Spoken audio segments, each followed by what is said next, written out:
పహాని మళ్ళీ రాస్తారా? రాస్తే ఈ రికార్డు ఎవరు రాస్తారు? ఎలా నిర్వహిస్తారు?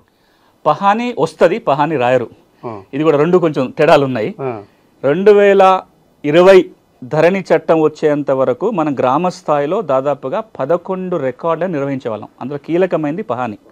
మనకు నిజాం జమానాలో గ్రామ స్థాయిలో 44 భూమి రికార్డులు ఉండేవి విలేజ్లో. అవి తగ్గించుకుంటూ 96కి వచ్చేసరికి 11 రికార్డులు అయినాయి. ఆ 11లో 3వ నెంబర్ రికార్డే పహాని. ధరణి రాగానే పహాని రాయటం ఆగిపోయింది, లేదు. దానివల్ల చాలా చిక్కులు వచ్చినాయి. మీలాంటి వాళ్ళు కూడా చాలా సందర్భాల్లో దాని గురించి మాట్లాడారు.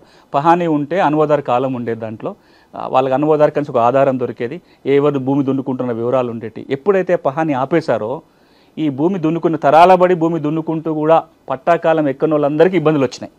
సో ఈ రోజున భూభారతి చట్టం ఏమంటుందంటే పహానీతో పాటు మరొక 3 గ్రామ రెవెన్యూ లెక్కలు మళ్ళీ రాయబోతున్నారు, మెయింటైన్ చేయబోతున్నారు. ఏంటవి? పహాని, మార్పుల రిజిస్టరు, ప్రభుత్వ భూముల రిజిస్టరు, ఇరిగేషన్ సోర్స్ రిజిస్టర్ అంటే నీటి వనరుల రిజిస్టర్. ఈ 4 వస్తాయి. వీటిని ఎట్లా రాస్తారంటే ఇంతకు మునుపులాగా మాన్యువల్గా రాసి కంప్యూటర్లో పెట్టడం కాదు, నిర్వహణ కంప్యూటర్లోనే జరుగుతుంది. అంటే ఇప్పుడు ఏదైతే ఆర్ఓ రికార్డు మనం మెయింటైన్ చేస్తాం దీని ఆధారంగా గ్రామ రెవెన్యూ లెక్కలు తయారవుతాయి.